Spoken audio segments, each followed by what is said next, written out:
Crisis in the health and care visa system. I'm Solicitor Kudus, founder of Hazelhurst Solicitors with offices in London and Manchester. Now, the health and care visa sector is said to be facing a crisis. 25 members of parliament from the Conservative Party recently have started a campaign to try to get the government to scrap the system and end the health and care skilled worker visa system. Their argument is that if they scrap the health and care visa scheme, then that would cut down the migrant numbers. They believe that the health and care visa scheme is bringing in a lot of migrants into the UK. They are using numbers from the visas issued over the past year. By July of this year, they were recording 58,000 visas that's been issued to the skilled worker migrants. And we're talking only of the health and care visas that's been issued.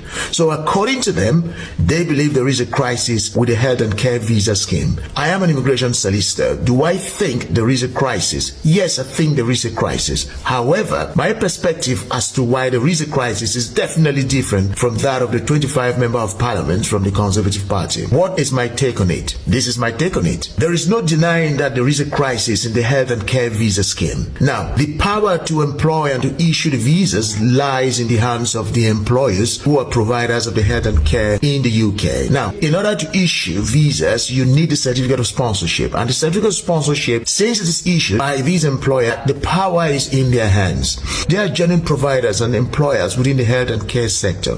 They issue the certificate of sponsorship and the migrants come into the UK to do the job. But unfortunately, because there have been a lot of migrants across the globe who are interested in coming to plug this shortage gap in the UK, you have had the genuine employers and sponsors have been infiltrated by people who are exploiting the system in order to make money. So you have a lot of exploitative employers who issue certificate of sponsorship at a very high cost. They ask for recruitment fees of £5,000, £10,000, £15,000 before issuing a certificate of sponsorship.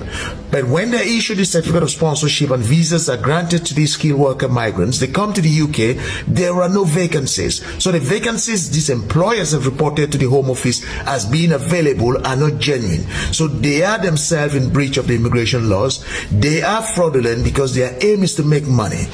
And this, in effect, is a crisis. And it is a crisis from my perspective because of the following two immediate consequences. One, when the skilled worker migrants come to the UK, they believe that they are coming to work. They are willing and ready to work, but there are no vacancies. So they find themselves in a situation where their main employers who are providing them with a certificate of sponsorship to enable them to have visas to live in the UK, they cannot do their job. So they are forced to breach the conditions of their visa. They cannot do their main employment.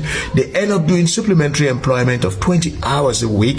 Some of them cannot live on the 20 hours a week, so they end up working more than 20 hours a week. And again, this puts their immigration status in a precarious situation.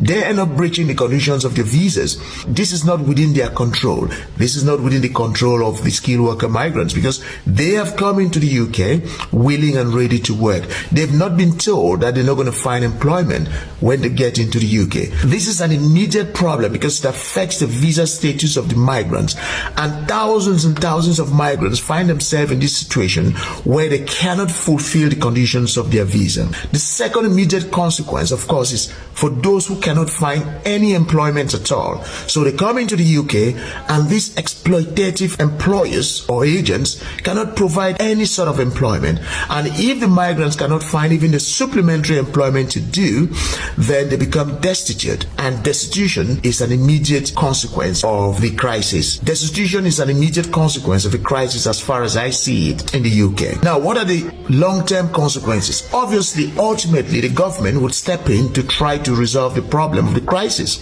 And if the solution is to scrap the system as it is, then obviously we won't have the skilled worker migrants coming into the UK to try to plug this gap of shortage. The shortage would continue. It is acute as it is now. And if it continues because skilled worker migrants can no more come in because the system has been scrapped, then obviously the crisis would only double and the effect would be felt by everyone else in the society in the UK. For the genuine employers who are out there, if you need legal advice, please ring me or send me an email. And for the skilled worker migrants, you can always email me or call me if you need legal advice. Good luck.